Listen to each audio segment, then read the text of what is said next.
You've just witnessed reality as it unfolded. No scripts, no filters, no second takes. This is the cost of modern conflict, captured through the lens of WarCam.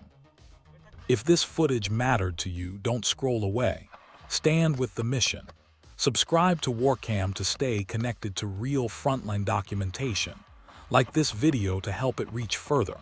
Share your thoughts respectfully below. Your voice adds to the record. History is being written in real time. Stay with WarCam and don't miss what the world needs to see next. Inside the dense cover of the Kremina forest, also known as the Serebryansky forest, visibility shrinks to meters and every shadow feels alive. Fighters from the 1st Separate Assault Company, 1st Separate Assault Battalion of the 67th Separate Mechanized Brigade move through the trees with weapons raised, senses sharpened. This is first-person combat, raw, immediate, and unforgiving. Branches snap under boots. A sudden burst of small arms fire erupts ahead, muzzle flashes cutting through the undergrowth. The camera shakes as rounds crack past tree trunks, splintering bark and sending debris flying. Orders are shouted over the gunfire, positions called out in seconds. There's no wide battlefield here, only narrow sightlines and split-second decisions. In the Kremina forest, every step forward is contested.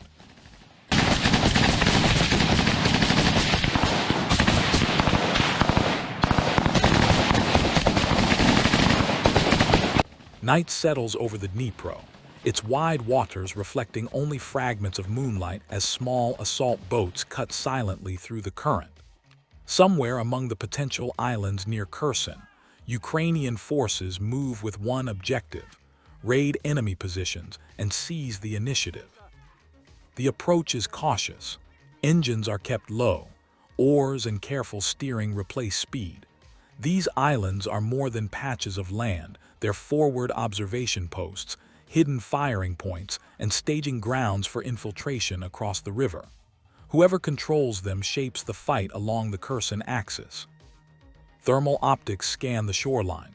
Faint heat signatures confirm enemy presence. The boats touch down almost soundlessly. Fighters disembark, spreading out across reeds and low brush. The ground is uneven, crisscrossed with makeshift trenches and camouflaged shelters. Every step is deliberate, every movement coordinated. Contact comes fast. Short bursts of small arms fire shatter the stillness. Flashlights flicker. Grenades detonate in tight arcs, forcing defenders out of cover. The raiding force presses aggressively, denying the enemy time to organize resistance.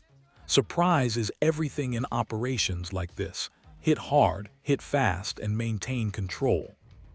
Within minutes, the enemy position begins to collapse. Some attempt to flee toward the riverbank, only to find escape routes cut off. Others drop their weapons, overwhelmed and disoriented by the sudden assault. Prisoners are secured swiftly, hands bound, weapons cleared, intelligence gathered on the spot. Capturing POWs in a raid like this is more than symbolic.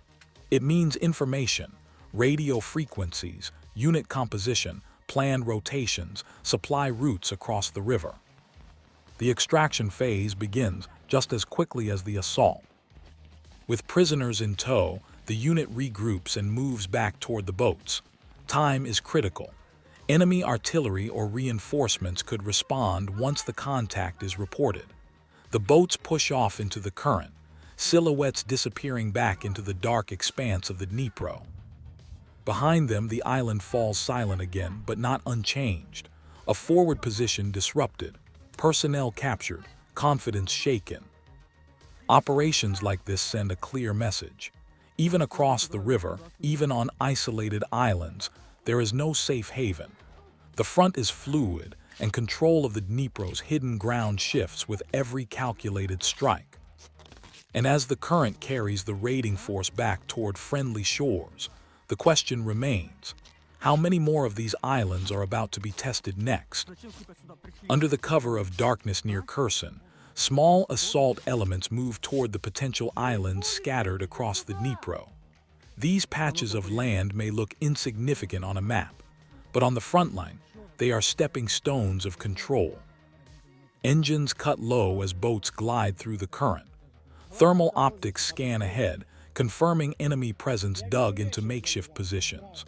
The objective is clear: strike fast, overwhelm resistance, and capture prisoners for intelligence.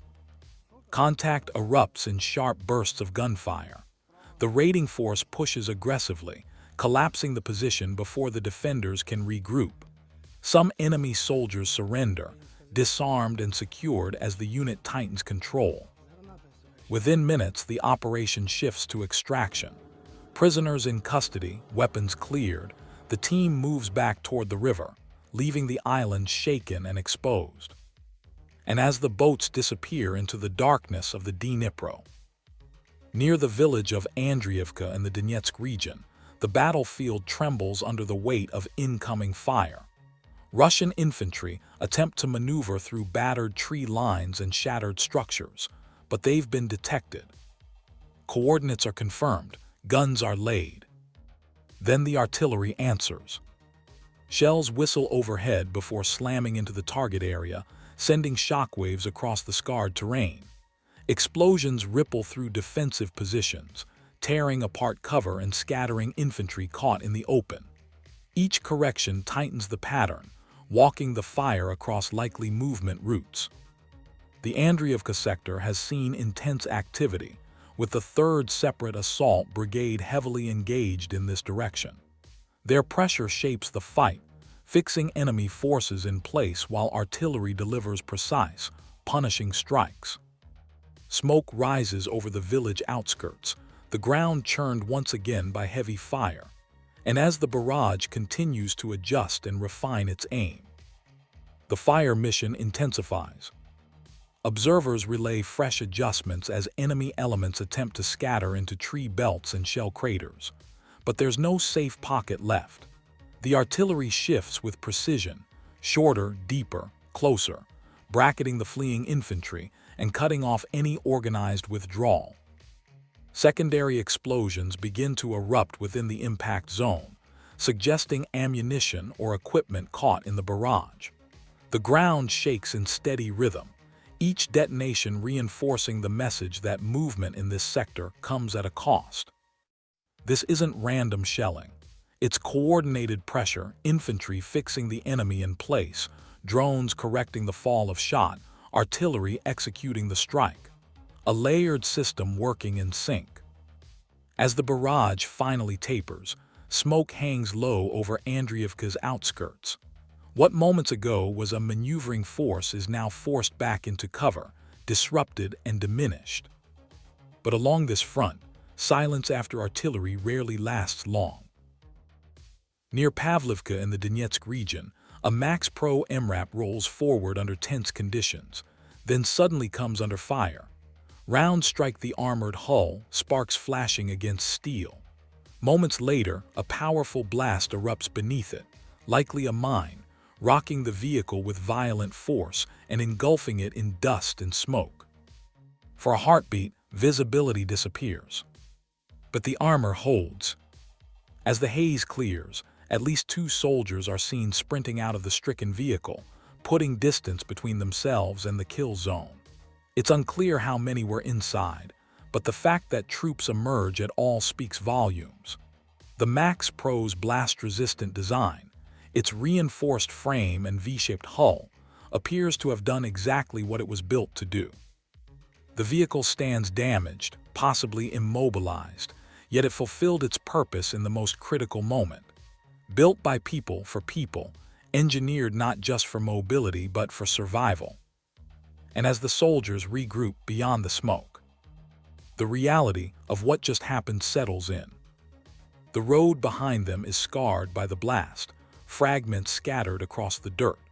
The Max Pro remains in place, damaged, silent, but still standing as a shield that absorbed the worst of the explosion. In a zone layered with mines and watched by enemy fire, survival often comes down to design and seconds of reaction. The soldiers move with urgency but control, establishing spacing, scanning for follow-up threats. A disabled vehicle can draw more fire, more drones, more danger. Every decision now matters.